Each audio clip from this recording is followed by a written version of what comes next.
आज हम आपको टॉपिक पढ़ाते हैं स्टैटिस्टिक्स, सांख्यिकी। सांख्यिकी क्या होता है?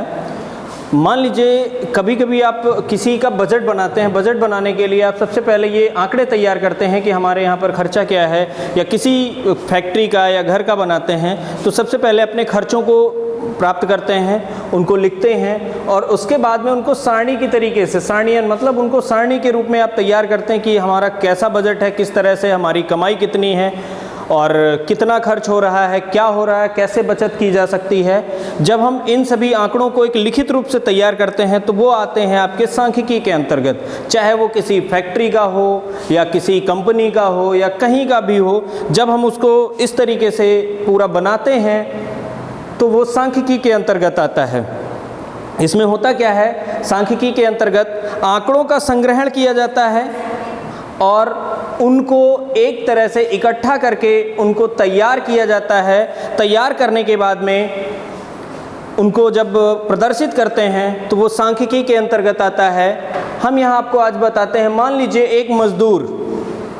एक मजदूर सारणी कैसे तैयार करते हैं ये बताते हैं। एक मजदूर 15 दिन मजदूरी करता है और उसके बाद में उसको मजदूरी के हिसाब से, ये ज़रूरी नहीं है कि उसको इक्वल कंडीशन में मिले या दुकानदार की कोई बिक्री ले लें 15 दिन की, तो किसी दिन कुछ होती है, किसी दिन कुछ होती है। इस तरीके से जब हम आंकड़े तैयार करते हैं, मान लीजिए 15 दिन के लिए किसी मजदूर की 15 दिन की कंडीशन होती है। मान लीजिए किसी दिन उसको 50 रुपये मिले, किसी दिन 20 मिले, 27 मिले, 55 मिले, 35, 40, 42, 56, 58, 70, 72,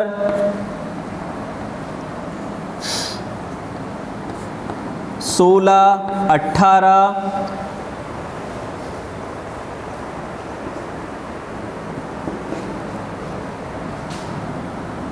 32, 34। इस तरीके से आपकी सारणी तैयार होती है। आंकड़े हैं ये 15 दिन का दिया गया है। अब अगर ये कहा जाता है कि 5-5 के वर्ग अंतराल से आप इनको सारणी के रूप में तैयार कीजिए, बारंबारता बनाइए, बारंबारता की सारणी बनाइए या संचयी बारंबारता के साथ में और टैली चिन्हों का भी प्रयोग कीजिए। तो ऐसी कंडीशन में जब हम बात करते हैं तो सबसे पहले हम यहाँ वर्ग अंतराल हमारा 5-5 के अंतर से लेते हैं। तो सबसे छोटी संख्या जो हमारी आ रही है वो इस आंकड़ों में सबसे छोटी संख्या हमारी है 16 और सबसे बड़ी संख्या जो आ रही है आपकी वो आ रही है 70। अब हम यहाँ पर जब आंकड़ों के हिसाब से इनको लिखते हैं तो सबसे छोटी संख्या अगर आपकी 16 आ रही है और सबसे बड़ी संख्या आपकी 70 आ रही है तो इनका वर्ग अंतराल तैयार करते हैं।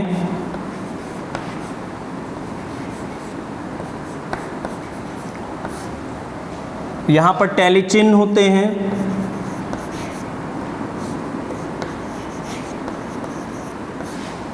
बारंबारता होती है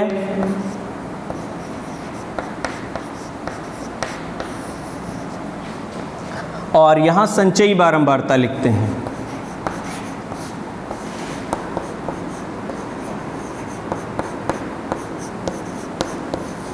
ये संचयी बारंबारता हो जाती है। अब यहाँ पर वर्ग अंतराल 16 मीन्स 15 से 20, 20 से 25, 25 से 30,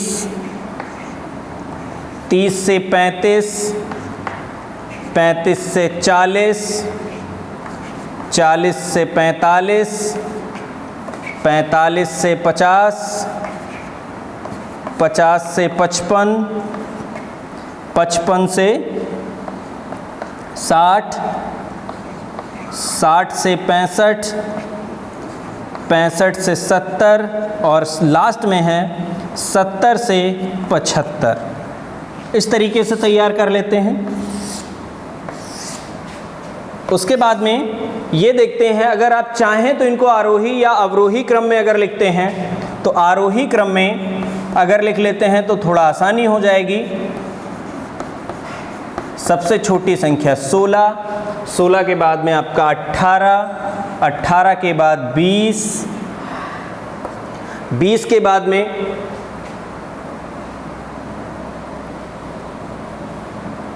27, ये हो गई संख्या आपकी, ये प्राप्त हो चुकी है, ये प्राप्त हो चुकी है, और ये उसके बाद में फिर आती है 32, 34, 27 के बाद 32, 34, 34 के बाद 35, तो ये आपकी संख्या प्राप्त हो जाती है, आपकी संख्या ये प्राप्त और आपकी संख्या ये प्राप्त। 35 के बाद में आपका आता है 40, 42, 42 हो जाता है। 42 के बाद में 50,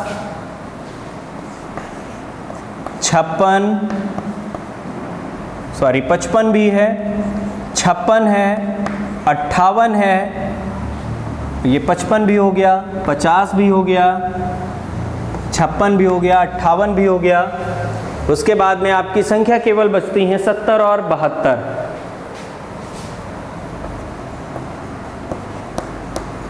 अब ये आपकी संख्या जो होनी चाहिए वो 15 ही होनी चाहिए।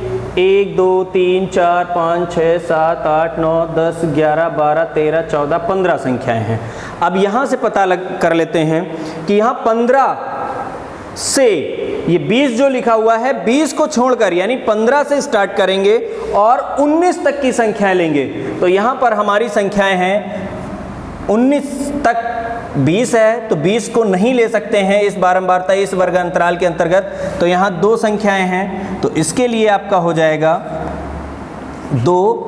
उसके बाद में जब हम इसके लिए बात करते हैं 20 से 25, तो यहाँ पर एक संख्या, केवल एक संख्या ये है। फिर 25 से 30 यानी 25 से 29 तक ली जाएंगी। 30 से छोटी, 25 या 25 से बड़ी, और 29 तक ही ली जाएंगी, 30 नहीं ली जाएगी। तो यहाँ पर 30 के लिए बात करते हैं तो केवल एक संख्या ही है।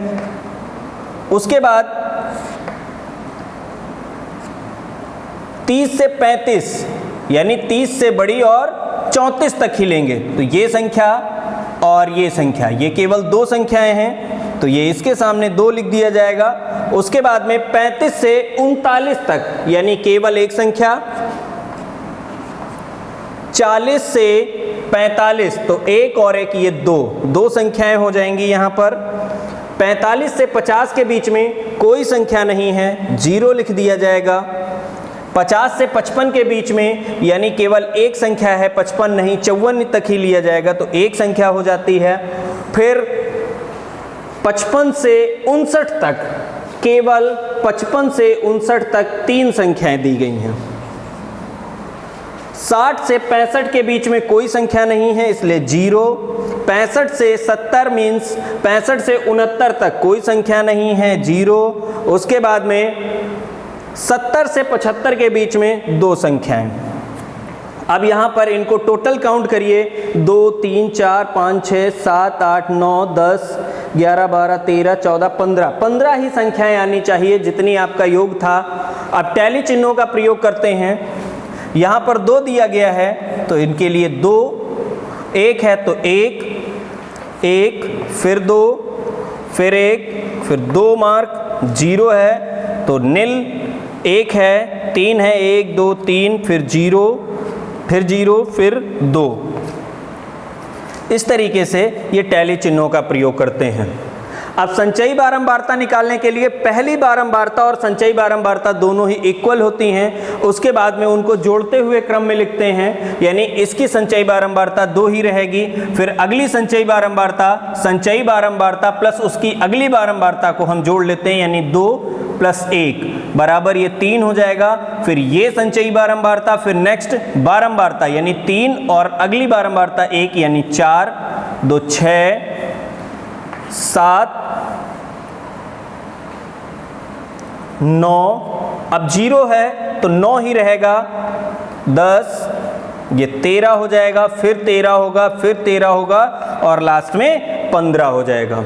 इस तरीके से ये संख्याएं निकाली जाती हैं। अब इसमें कंडीशन आती है कभी कभी कि अगर किसी की बारंबारता 6 है या 5 है या 10 है तो उनको कैसे बनाया जाता है, उनके टैली चिन्हों को हम कैसे लिखते हैं। अगर किसी की बारंबारता ये तो हो गया, एग्जाम्पल के तौर पे बता रहे हैं। मान लीजिए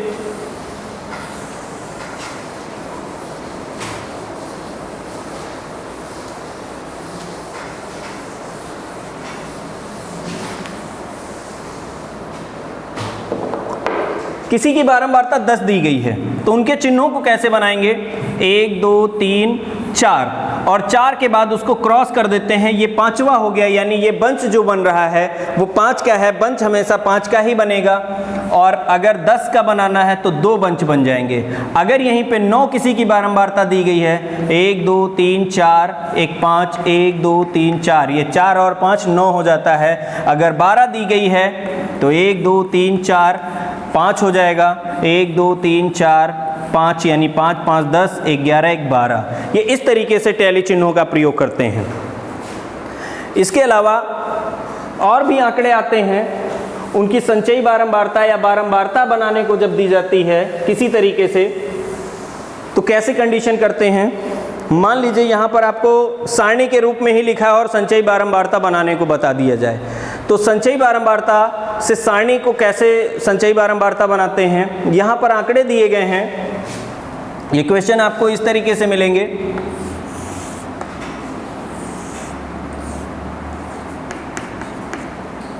वर्ग अंतराल दिया होगा, वो कुछ भी हो सकता है, 2 2 का हो सकता है, 10 10 का हो सकता है, 100 100 का हो सकता है, 25 का भी हो सकता है, वो कितना भी हो सकता है, क्वेश्चन में दे दिया जाता है। ये आंकड़े जो दिए गए थे उनके आधार पे मैंने बताया। मान लीजिए ये 0 से 10 के बीच की संख्याएं दी गई हैं, वो सॉरी 0 से 20 है, 20 से 40 है, 40 से 60 है, ये 20 का अंतर दे दिया गया, 60 से 80 हो गया, और 80 से 100, 80 से 100, इसकी बारंबारता दी गई है 25, 12, 18, 13, और यहाँ पर दे दिया गया है 17 इसको। अब यहाँ पर आपसे संचयी बारंबारता निकालने को कहा गया है, तो संचयी बारंबारता निकालने के लिए आप एक चार्ट बनाएंगे, फ्लो चार्ट टाइप का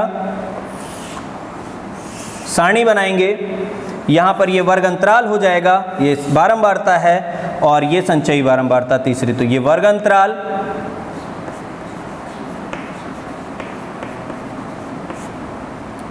बारंबारता,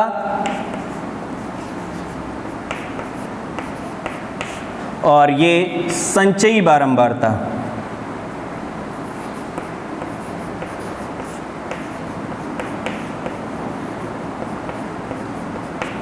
अब यहाँ पर वर्ग अंतराल है 0 से 20, 20 से 40, 40 से 60, 60 से 80, 80 से 100, ये दिया गया है 25, 12, 18, 13, 17, ये हो जाएगा 25, 25 में 12 ऐड कर देंगे तो ये 37, 37 और 18, ये आपका हो जाएगा 55, 55 और 13, 68, 68 और 17, ये आपका हो जाता है 85। ये इस तरीके से संचयी बारंबारता। सपोज दैट कभी कभी ऐसे भी क्वेश्चन आ जाते हैं, मान लीजिए इसी क्वेश्चन की हम बात करते हैं, यही क्वेश्चन दिया गया है और उसमें से आपसे ये कह दिया गया कि इसकी बारंबारता गायब है।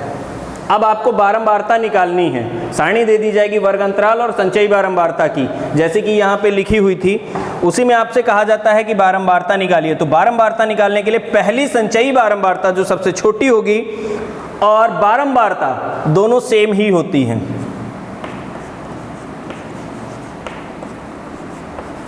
पहली संचयी बारंबारता और बारंबारता दोनों सेम, फिर नेक्स्ट जो संचयी बारंबारता आती है उससे प्रीवियस यानी पिछली वाली संचयी बारंबारता को घटा देते हैं, यानी 37 में से 25 को घटाएंगे तो यहाँ पर 12 आ जाएगा। फिर उसकी अगली संचयी बारंबारता 55, 55 से जस्ट पिछली वाली को घटा देते हैं, 55 से 37 को घटाते हैं तो ये 18 आ जाएगा। फिर इसी प्रकार से 68 से 55 को घटाते हैं तो 13 आएगा, 85 से इसको घटाते हैं तो 17। इस तरीके से ये संचयी बारंबारता से बारंबारता प्राप्त की जाती है। अब हम आपको अगले वीडियो में समांतर माध्य के बारे में बताएंगे।